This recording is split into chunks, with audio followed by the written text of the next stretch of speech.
What would you say some of the biggest changes from when you first started in this industry? And I found that there's a lot of similarities between musicians and actors and those two industries. What were some of the biggest changes that you've seen since then to now?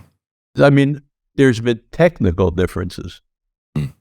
Whether you go to see the movie at a theater, whether you go to see it or you see it at home, technical differences in pay scale before you could, but I think when you get far enough away, it's still the same. So I think every industry that I get close to, there's a few people who control everything.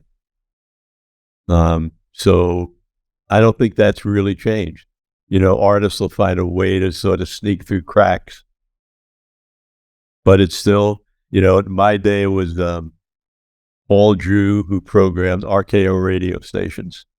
If you got Paul Drew, you had a hit record. Yeah. Now it's Spotify or one of those things. I don't even know what it is. You get a hit, you got it. So the game has changed, but it's still it's the gateway to success is pretty much still controlled. It might be Netflix now instead of Paramount Pictures, but it's still people sitting in a room somewhere that usually don't have anything to do with the actual making of the content, who really decide the future of everybody. And I can't say that's good or bad. I'm not making a value judgment on it, but it just seems to be the same thing. It's just new faces, new names. Different agencies are powerful. Different, MGM is now Amazon. But it's the same basic thing. I think one of the frustrations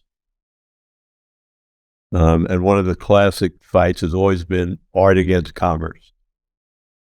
And it really displays itself heavily in the entertainment world because people care so much about it. So, as a 77-year-old content provider, it's so frustrating at times to have to go through those systems. Yeah. Right. I know everybody talks about how it's opening up, but it has only seemed to me, and I could be wrong, it's opened up to different people doing the same things. Right. Yeah. I mean, I would argue, we definitely need more people like you out there. I mean, some of your business practices are built on kind of smashing down the gatekeepers, right? I mean, you talk about inventing the new category of a celebrity chef, right? Yeah, no, that's always, I've found that that's something I could actually do. I'm not a trained anything. And I'm not a great business person. That you can find much better people who can squeeze more money out of stuff than me.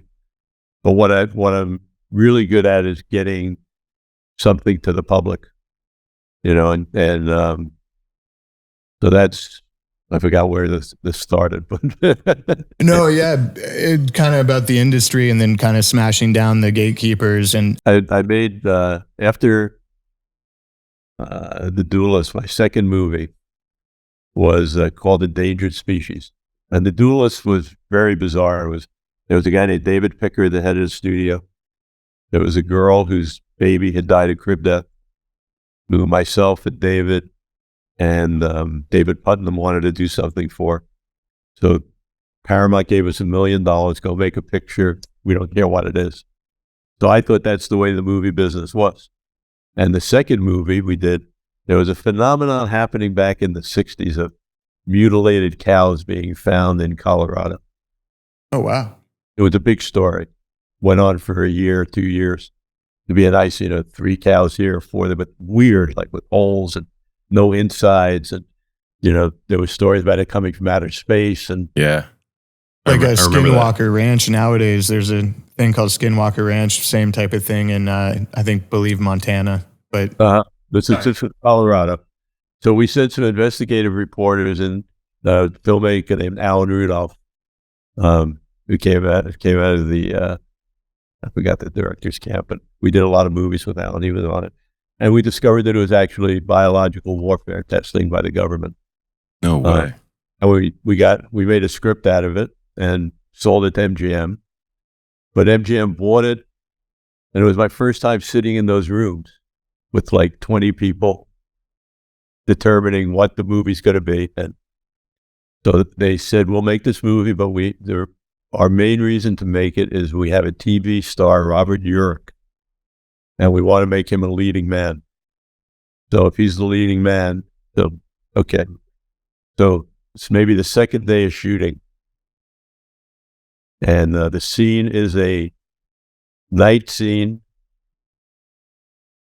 Our Robert Urich character here's the helicopter coming. He's trying to investigate what's going on.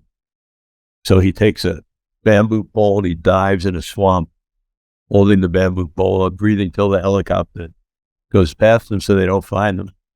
And they shut us down, shut the movie down. And I wasn't there. Alan called me up. He said, they shut us down today. And my partner, Karen, I said, why'd they shut you down? They said, well, when he comes up from the swamp, his hair's not parted. And they want a leading man at all times. And a leading man always looks good. And they shut us down till we put a part in his hair, for real. That's wow. I turned to my friend. I thought, I'm never doing another picture at a studio in my lifetime, ever. Never. I started an independent film company that we did our own financing. We did our own distribution. I made 35 more movies. I never talked to a studio. There was never a committee.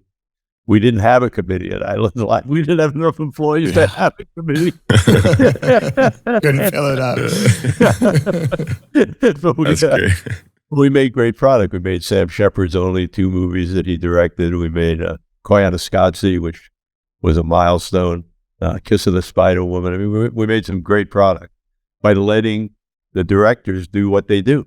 And was that with the Wes Craven and John Carpenter stuff? Was that during that time period? Yeah. So now I had started to learn enough about the business to understand that none of the content providers had any freedom.